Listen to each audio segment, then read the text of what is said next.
Rabbi Dr. Jonathan Cohen is our venerated dean of the Hebrew Union College Jewish Institute of Religion, Cincinnati campus. He is, by all accounts, a staid, dignified, respectable man with an air of composure. I took a Talmud class with him just about 2 years ago, in which we studied the laws of the Kuppah and the Tamchui, the community charity plate and pantry. Our class started each Monday and Wednesday at precisely 9:20 in the morning, and we concluded at precisely 10:35. So imagine our shock when one day the entire class was gathered at 9:20, but there was no professor. 9:25, still no professor. By 9:30, we were starting to get worried. Suddenly, Dr. Cohen burst through the door. At least we were pretty sure it was Dr. Cohen. Gone were the Oxford composure and the efficient, deliberate mannerisms. Rather, the man we saw before us was out of breath and smiling broadly. This man, who otherwise appeared to be our dean, was, well, he was giddy. He explained, "Please don't pass this along to anybody just yet, because the official announcement has yet to be made. I'm coming from a meeting where we have just completed a major agreement. It will allow for the renovation of the unused Friedberg Gymnasium, which will come to house a brand new vital support center of the Jewish Family Service, including a large community pantry right here on campus." Sure enough, in the months that followed, the building would be gutted and rebuilt into the remarkable facility which stands just beyond this wall, just on the other side of our Torah. I learned a lesson that day. The Talmud is not in a classroom. It's out in the world. This beautiful chapel in which we sit may be the spiritual heart of this historic campus, and it is where rabbis and future rabbis pray. But it is not where we keep the Torah. To see the Torah, you have to turn your gaze outside. We have to look through the stained glass windows of this sacred space. If we allow ourselves to be illuminated, figuratively as well as literally, by these windows, we see that each one contains an instruction for us. Each of these 6 windows offers a teaching that will allow the sacred light of our prayer here to shine forth from these windows and out into the world. Like this one. The words at the bottom read, "Ner mitzvah v'torah or." The commandment is a lamp, and the teaching is light. That's one way to read this line from Proverbs 6:23. I might suggest translating it instead as, lamp is to light as commandment is to Torah. That is to say, a lamp is the thing that causes a light to shine, and in the same way, a mitzvah, fulfilling a commandment, is what causes the ephemeral words of our Torah to become manifest in the world. For example, fulfilling the commandment of providing a pantry to feed the poor. Now, knowing how to live a life of righteous action that this window tells us to take, that can be tricky. Very often when we feel a compelling call to action, we immediately run into a wall. The answer, in our case, is behind a literal wall. The back 2 windows of this room were hidden from view after a renovation in the past century although they remain intact and are visible from outside the building. Behind this wall over here, this window reads, Tzaddik be'emunato yichyeh, the righteous shall live by his faith. Habakkuk 2:4. So first, the simple reading. Have a little faith that you'll make it. Going a little deeper, we can remember that just a couple of weeks ago when Rachel Jackson stood at this bima and delivered her sermon, that the word emunah does not necessarily mean faith in the way that we understand it today. Rather, it comes from the word steady or steadfast. The righteous shall live by being steadfast. I served a congregant at a pulpit in northern Michigan who felt the call to a righteous cause. There was no public recycling in the area. People would have to load up their cars and drive sometimes dozens of miles to the closest recycling center. So that's what she started doing. She had faith and was steadfast in her commitment day in and day out to make her community a little bit greener. She started talking to local businesses, to community leaders, and to public policy makers. Eventually, people started listening. They created a government department and put her in charge of it. These days, she doesn't have to drive miles and miles just to recycle. She can put her bins on the curb just like everybody else. She felt the call to take action, and she was steadfast in her habits day in and day out. But she didn't do it alone. Not one person here is so strong that they have the power to change the world on their own.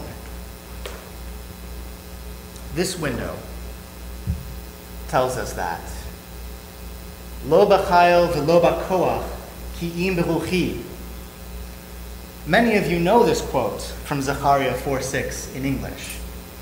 Some of you can probably sing it.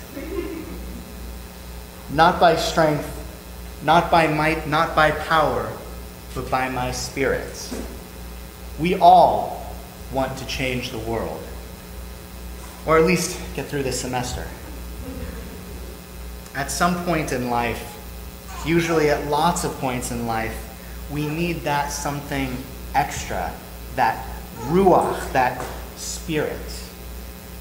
But what is ruach? One year I had a particular teaching assistant. Let's call him David, in the 5th grade Sunday school class that I was teaching. David was a high schooler who was energetic and enthusiastic, but didn't have a whole lot of confidence. I could see that he was struggling, but I needed his help. I showed up one day with a folder. It had his name written in big letters across the top, and inside were some blank worksheets and activities for the students.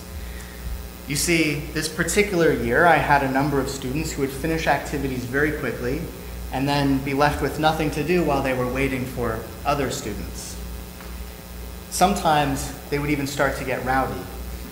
So, David's job would be to hand out the blank worksheets so that these students would have something to do. I had made a rookie teacher's mistake.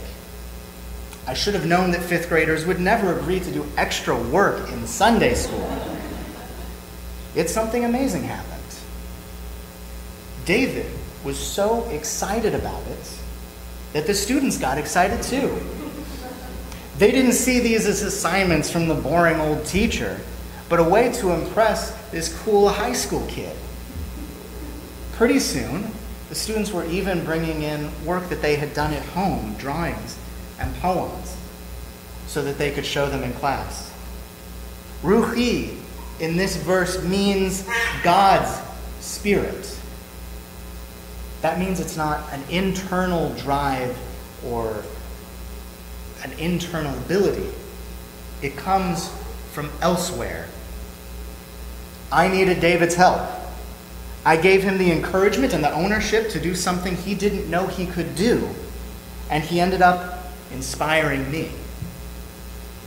When we support one another and share our enthusiasm, something incredible happens. We experience God's Spirit, and we can accomplish things we didn't know we could, not by might and not by power. Well, there are other times when the lack of enthusiasm is not the challenge. Sometimes we wish that people with a different point of view would have a little bit less enthusiasm. At a personal level, that might mean a rival or a coworker who has a different vision in your company or organization. Policy disagreements often stem from something much deeper. In the Jewish world, different movements or streams of Judaism often perceive one another as threats. In times of opposition, we would do well to remember the prophetic vision of Isaiah. V'haya ma'aseh hatzdaka shalom, and the work of righteousness shall be peace. There's a Jewish high school near Boston called Gann Academy, which welcomes every different kind of Jewish students, every different form of Judaism. Inside the classrooms there, I saw something truly remarkable. And it changed the way that I understood pluralism. Reform, conservative, and Orthodox students engaged one another in passionate and articulate discussions.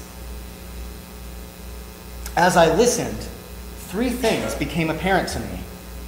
First, different students fundamentally and viscerally disagreed with one another.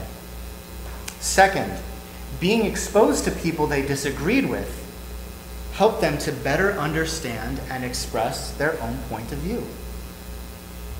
Third, and most astonishing, the students seemed to appreciate how they were strengthened and were genuinely grateful to one another.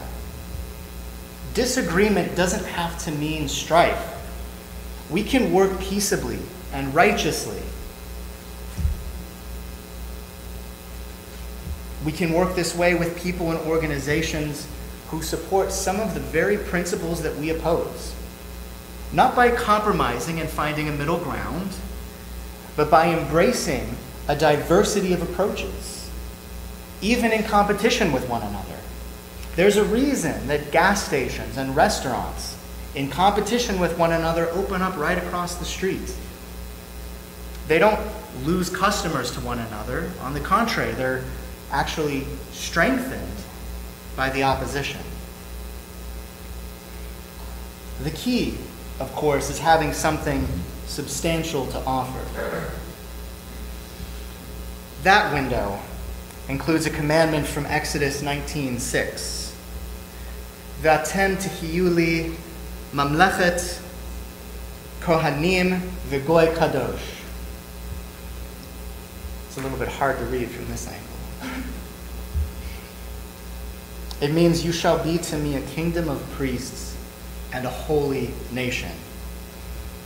What does it mean to be a kingdom of priests? Priests in every culture have the unique role of transforming the profane into the sacred. In the temple, the priests would take an ordinary meal and transform it into a holy offering to no less than God. The function of a priest is to sanctify, but whether it be an action, a place, a time, or an object, as a holy people, each and every one of us possesses the power to make things holy. When I started teaching at Kulanu, the Reform Jewish high school, I learned that each week's teaching session was preceded by a 1-hour staff meeting. I had sat in enough staff meetings and planning sessions for different groups that I was less than thrilled. The first time I attended one, however, I encountered something entirely unexpected. The teachers sit in a circle in a dimly lit room.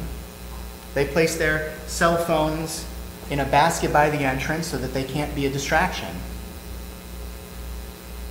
The meeting is called to order by lighting a candle or sounding a chime, and it ends with a prayer. During the meeting, people are not afraid to use the words like God and sacred in description of the day-to-day activity of teaching. The teachers, along with Rabbi Burstein, the school's director, have succeeded in intentionally transforming an ordinary activity into a holy act. As a kingdom of priests, we can decide to make any place holy: a staff meeting, an office, a backyard, a kitchen. The last quote, hidden behind this wall in the back, reminds me of a place called the Kitchen in San Francisco. It reads, "Dirshuni v'chiyu, seek me and live." It comes from Amos 5:4. In that chapter, Amos is warning the people of the seemingly prosperous northern kingdom of Israel that their destruction is at hand. He tells them that 1,000 of them will become 100, 100 will become 10. Living in the diaspora today, we sometimes hear very similar sounding prophecies. Experts warn that people are not joining religious organizations. Jews are being washed away by a secular tide. Congregations are closing up their doors. It was certainly happening in San Francisco. Population studies showed that there were a large number of young Jewish families in a particular downtown area, but there was no synagogue there, and they had no interest in joining. This was the lost generation. Synagogues tried outreach. They tried offering special programming, bringing in engaging speakers, even offering membership discounts. But those unaffiliated Jews wouldn't budge. The experts assumed that they had given up looking for God. But then, the unaffiliated Jews started organizing. They started meeting for holidays and informal services. It turns out that they were looking for God. They just weren't looking for programming or guest speakers or membership discounts. They wanted something that made them feel at home. Something that would let them and their children engage with Judaism and connect with God.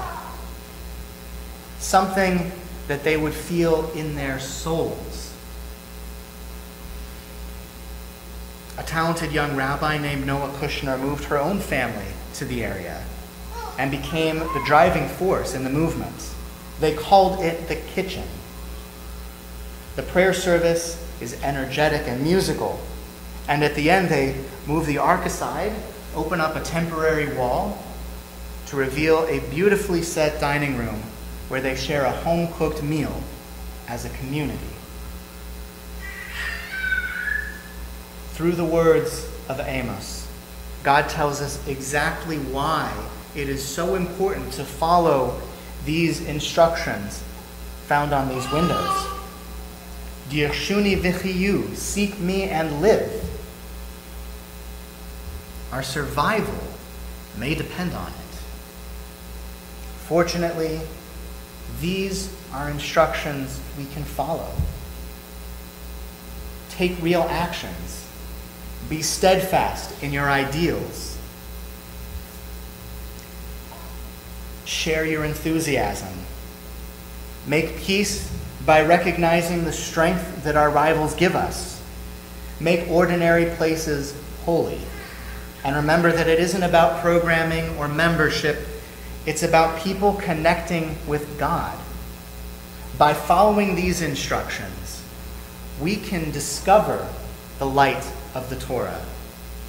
not here in this room, but by looking to and beyond these windows.